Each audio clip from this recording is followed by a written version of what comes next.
This is not the end of DOGE, but really the beginning.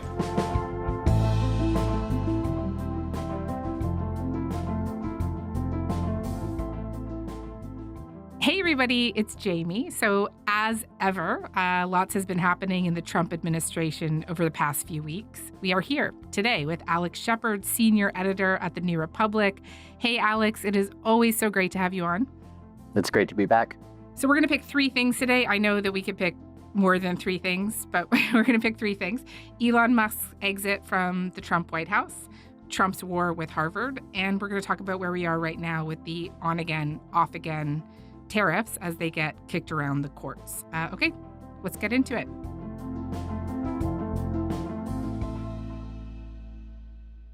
Alex, should we start with Elon Musk and why he has a black eye? Well, it's one of the biggest mysteries in Washington. It's certainly something that I've been talking to staffers and some other folks in Democratic circles about. It's, certainly like many things involving Elon, is a topic of conversation and gossip.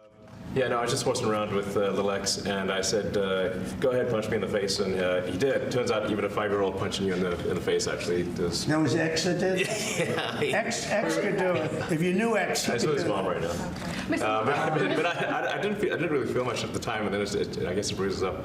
But I just messing around with the kid. I didn't notice it, actually. I would say that we do not know, but I think it is notable that he emerged with a black eye the same day that the New York Times published a pretty massive piece about his extensive drug use on the campaign. And again, the general picture of Musk from people who work closely with him and just people who have, had to deal with DOGE is someone who's just been behaving erratically for quite a long time.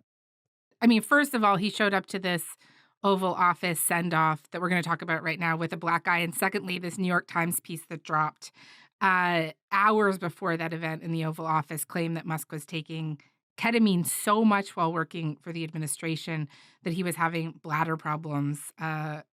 Okay, let's talk about that send-off, which was ostensibly to, thank him for his time in the White House and talk about how he's stepping back. And why is he stepping back now? Yeah, I mean, he's stepping back because he has to, basically. So he is what's known as a special government employee. That's a distinction that basically allows somebody to work for the federal government without the kind of onerous legal and ethical paperwork that you have to do normally. You can only maintain that distinction for 140 days. If you stay on, then you have to do that kind of, these financial disclosures that Musk does not want to do. So, I think there's been a lot of conversation about this, about a Musk-Trump breakup, right?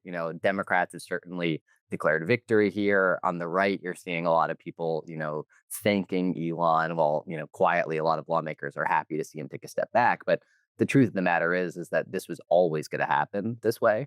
And I think that the other thing that is important here is that Musk isn't really actually going to go away. I mean, Trump Right. was very clear about that at this presser. Many of the DOGE people, Elon, are staying behind, Yes. too, so they're not Absolutely. leaving. And Elon's really not leaving. He's going to be back and forth, I think. I have a feeling. It's his baby, and I think he's going to be doing a lot of things. But Elon's service to America is... And I think that what you'll see, is not just like Musk going back to Tesla. It's that, you're going to see basically what he's been doing for the last month, right? Which is like still kind of a lot of, pro-Trump, pro-MAGA political operative stuff. It's not as intense as it was in February and March. And at the same time, DOGE is still ticking. The DOGE team will only grow stronger over time. The DOGE influence will only grow stronger. It's I'd liken it to sort of Buddhism. It's like a way of life. So it is permeating throughout the government. And again, like we're only just starting to understand the effects of things like the shuttering of the United States Agency for International Development, right? So there's one study that said that 1,500 babies have been born HIV positive every day since Trump's inauguration because Musk cut off their mother's medication. Already, up to 300,000 people might have died, because of this aid being cut off. And like that, the impact of that isn't going to shift. Do you think that he and Trump have as good of a relationship as is put out there in the public? Because what really did strike me was just how effusive Trump was towards Elon on Friday. Today it's about a man named Elon, and he's one of the greatest business leaders and innovators the world has ever produced. He stepped forward to put his very great talents into the service of our nation, and we appreciate it. And just how extremely flattering he was. And what do you make of that? Yeah, so I think people have always misunderstood this relationship because they looked at Steve Bannon, right? So Steve Bannon was the kind of Svengali of the Trump first term, and they had this huge falling out because Trump thought that Bannon was getting too big for his britches and taking too much credit, and people always thought that this was going to happen with Musk, and it hasn't happened for one simple reason, which is that Elon Musk is extremely rich. He's richer than Trump, and Trump respects his wealth, and he thinks that that makes him an important person, and having an important person backing him. And also Musk is very effusive about Trump, right? So that, I think, is one of the issues. The other thing here is, the big change between Trump's first term and Trump's second term is that Trump was really kind of on an island his first term. He was even isolated among, the Republican Party, which was still kind of slowly morphing into what it is now. But he's governing this time almost like a kind of, European style coalition government. And I think Musk represents a kind of, both the sort of Silicon Valley tech mindset, but also a sort of, old style, small c, we're going to slash government spending type. And Trump does not care about any of this stuff. He doesn't care about USAID. He doesn't care about, the Consumer Financial Protection Board.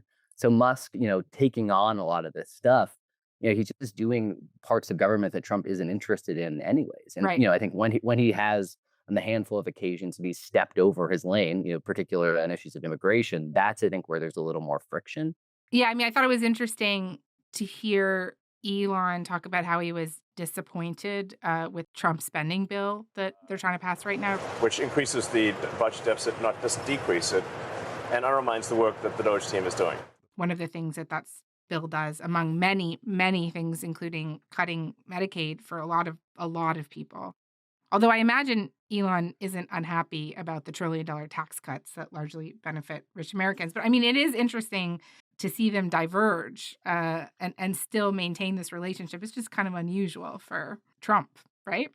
Yeah, certainly. And I think that, Musk gets away with criticizing Trump more than almost any other figure does. And again, I think a lot of it stems from his wealth. But, I think I kind of read the big, beautiful bill criticism like slightly differently. I think that inside the White House, I think that there was grumbling about it. But, in general, this is Musk creating a narrative for himself, essentially. Like, he had promised to cut $1 trillion in discretionary spending. And the actual number, I think it's probably going to be $175 billion, right? That's what I have here in my notes. Yes. Yeah. So the actual number is, I think even that's contested. And there too, you could also say like a lot of the stuff that's cut, right? That money has to be spent somewhere else. Musk wants to have a narrative that like he did succeed in doing this. It was just sort of, stolen from him by rhinos and a sort of, Republican Party that is not actually committed to cutting spending. So, I think that's one way of reading it. The other thing that I did think was interesting about that, though, is that it represented this idea of like the MAGA movement as a coalition, right? And that part of that coalition is a sort of more hard right Tea Party style. We want to cut welfare spending, we want to cut defense spending, and I think that the budget bill itself kind of represents, you see what actually is important to Trump, right? We should say too, it's just a absolutely transformative bill, and the reason it increases the deficit isn't just that it increases defense spending, but also that it's cutting Medicaid to pay for the largest corporate tax cut in American history. I've heard a lot of experts talk about how it is a direct transfer, essentially, from the poor to the rich.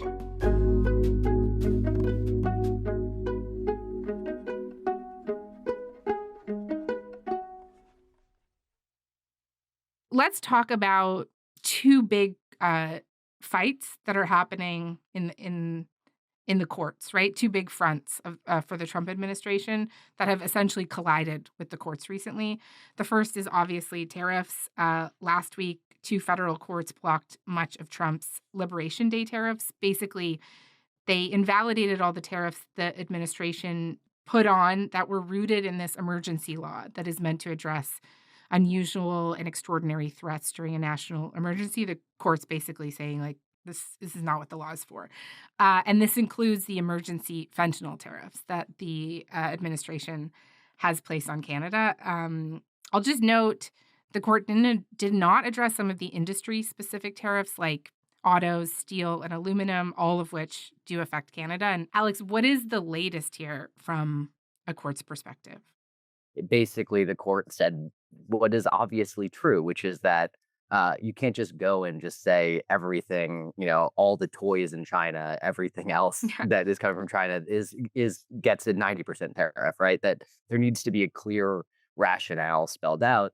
And that obviously, the administration had failed to do that. That it's, as is the case in its, use of a 18th century law to try to deport Venezuelans, that that they're using a bad faith legal argument in terms of the fentanyl to apply this. So, this in some ways is the story of Trump's entire political Yes. career, is that kind Yeah. of a huge reckless thing happens, and then the courts slowly sort of wind it back and chip away at it, and that I think is what's going to happen here. You're seeing, as is the case with a lot of the immigration stuff, the administration really ramping up its attacks on the court.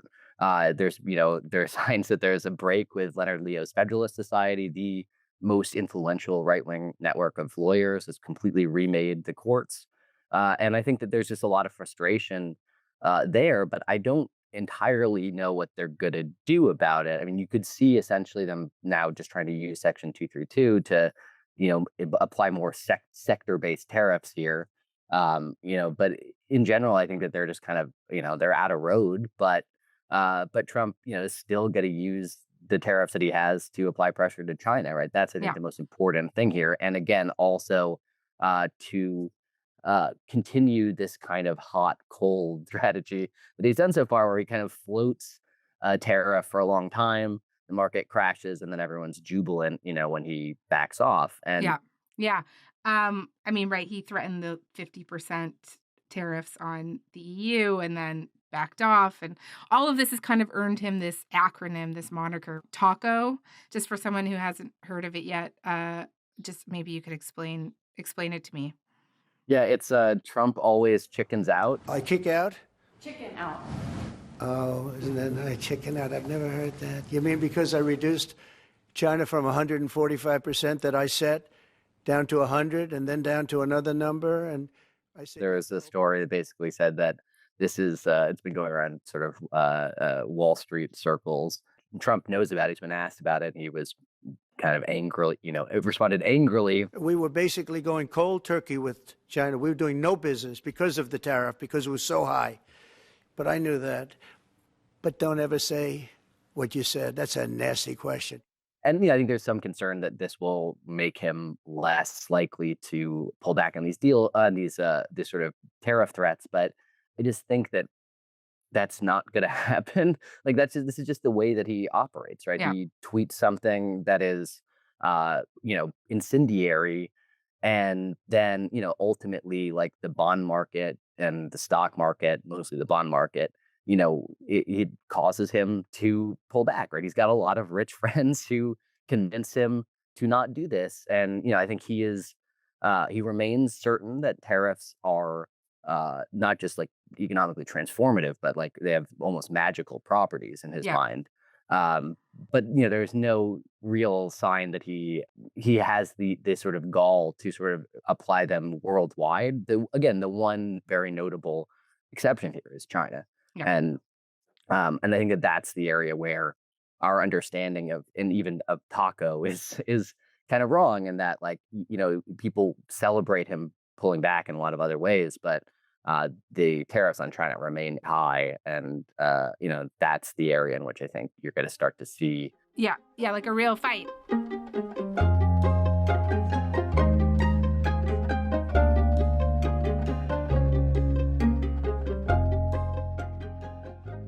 Look, I know an appeals court right now is letting the tariffs stay in place while the appeals process continues, which is pretty common. That's what would happen here too. But this thing is headed to the Supreme Court, right? Like everybody thinks that that's where it's going. But my understanding is that even if Trump lost at the Supreme Court on these kind of liberation days, emergency law tariffs, that like there are so many other routes the administration could take. Is that fair? Yeah, that's right. And I think, Yeah. again, this is one could assume, right? It's always hard to guess precisely where the conservative majority on the Supreme Court will land. But, one could generally assume that they would uphold this kind of ruling. But again, like, the president's like the president's ability to impose these tariffs remains extensive. And, Congress has shown no real interest in regulating it, right? Like the Democrats are making a lot of noise about it. You have a handful of sort of, more libertarian minded Republicans, free market guys like Rand Paul, who will make some noise about it. But, for Congress to step in, it would just require a sea change, right? And Mike Johnson, the Speaker of the House, has shown no interest in picking any fight with the White Yeah. House, let alone, the other thing to understand about Trump is he really only cares about two things, right? Which is immigration and tariffs. And there's just no reason to believe that, while Republicans have power, that they'll do anything to stop it. And again, when Democrats probably retake the House in 2027, they will make a lot of noise about this, and it's not going to make a difference because they won't have the votes in the Senate. So I think we're just stuck in this situation. Even if he's restrained somewhat, what we're going to see is just the president continuing to use various legal authorities to impose tariffs on countries that he doesn't like for whatever reason he decides to do it. Alex, I just want to loop back to something you said earlier because I don't know a ton about it, but I do think it's interesting, right? Is the Federalist Society in that break? And I just wonder if you could, as briefly as possible, just kind of tell me what you meant when you said that. Yeah, so the Federalist Society is the preeminent sort of right wing Republican legal association. They supply judges basically. They have big lists of judges. All of Trump's Supreme Court picks have come from these lists. They have absolutely remade the American legal system and, by extension, American government over the last few decades. And now, because some Federalist Society judges have ruled against the administration on both tariffs and immigration, you're seeing Stephen Miller, in particular, the sort of most powerful person in the White House post Elon, say is essentially that the administration will no longer pick these judges because for this reason. And I think that that's notable because the way that Trump worked the first time around was that the sort of right wing establishment quickly made peace and realized that like they could mostly get what they wanted, right? Like, in the big accomplishment of Trump's first term was this gigantic tax cut that they're trying to extend now. That's a longstanding Republican priority, and now you're seeing the administration basically say, "We're not doing that stuff anymore, right? We're doing the stuff we want. Yeah. If you want this other stuff, you have to do all the stuff that we want to," and that I think is really notable.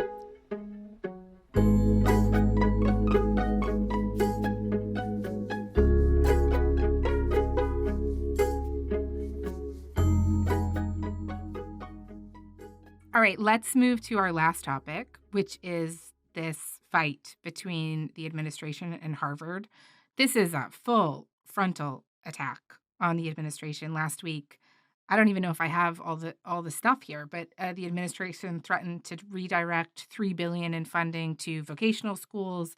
Then they sent a letter to federal agencies telling them to review $100 million in contracts.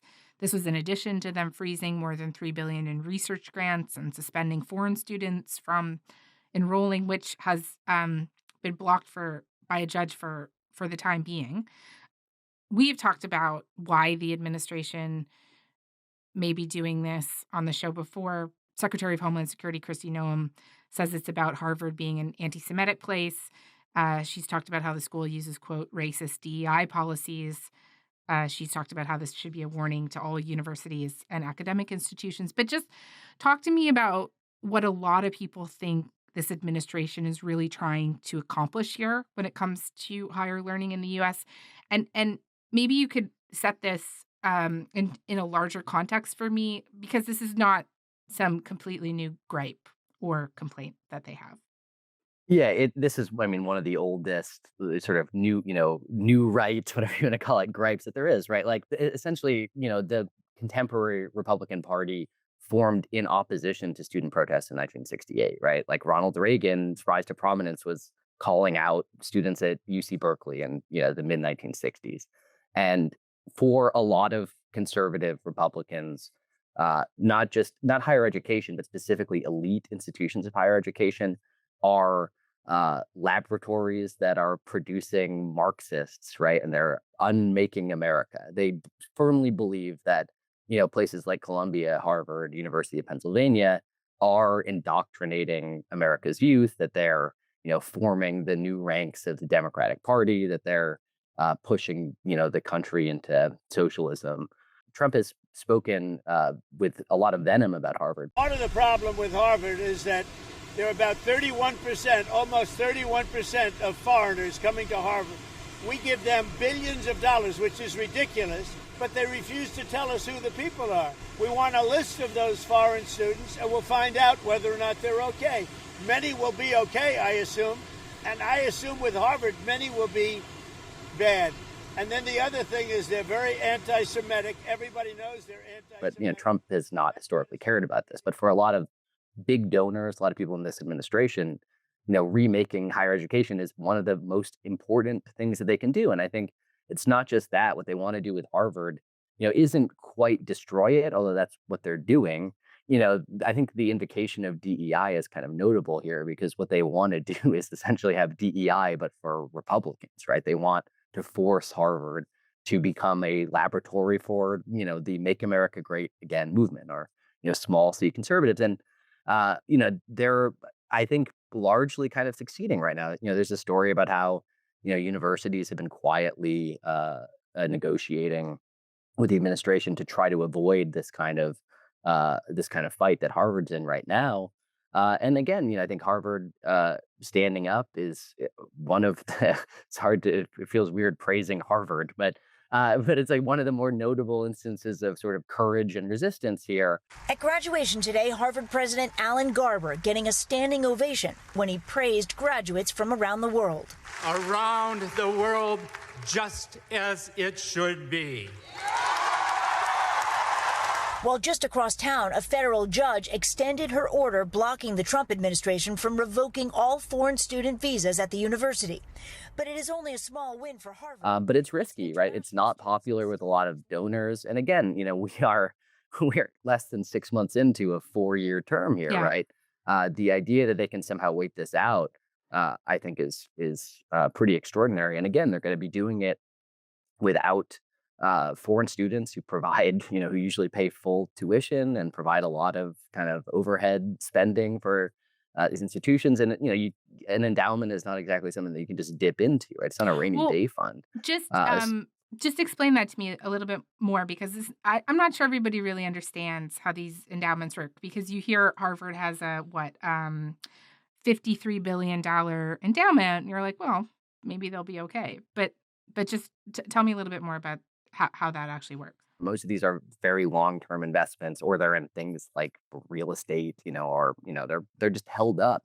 You can't just sort of dip in. I mean, I'm sure that you probably could, but that's not the way that they've ever worked. And the way that most administrations sort of operate is, one, they get money from donors, which are obviously like heavily politicized right now, given the fight that Harvard's in. And then also, of course, there's tuition money, right? And I'm sure Harvard has a lot of I'm sure Harvard has a lot of American students that are paying full tuition. But for a lot of colleges and universities, one reason why they like foreign students is that they tend to pay full tuition. So it's like a cash flow. I mean, it sounds crass to say, but it is a cash flow problem as much as it is a cultural and educational problem. Yeah. I know you mentioned that Harvard is fighting back. Like they're also using the courts as one of their main tools. They're suing the administration to prevent cutting $2.2 billion right now. I know that you're talking to a lot of people about this. Are they surprised by how aggressive some of these moves are? Like, what are they saying to you? Yeah, I mean, I think that everyone was pretty shocked. The Colombia situation was predictable in part just because it had been so important politically for so many people that are close to Trump. But Harvard, I think, was pretty shocking because the foreign student visa threat, and then obviously the funding stuff. These are existential threats essentially, and it was just not anticipated this way. And I think again, the big reason why Trump is animated about this, or at least the theory that keeps being presented to me when I talk to people is that they fought back, right? That Trump's entire approach to politics is that he likes people who are nice to him, and if you push back, then he'll keep fighting forever. And so they're stuck in this kind of doom loop right now.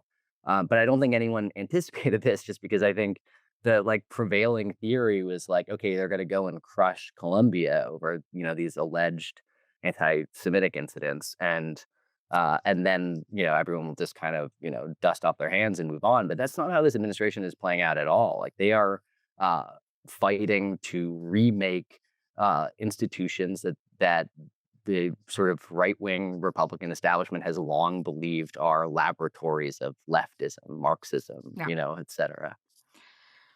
Oh man, lots going on. Yes. Alex, I think this is probably a good place for us to leave it today. But thank you, as always, for coming on. And we'll have to have you back on real soon. I would love to come back.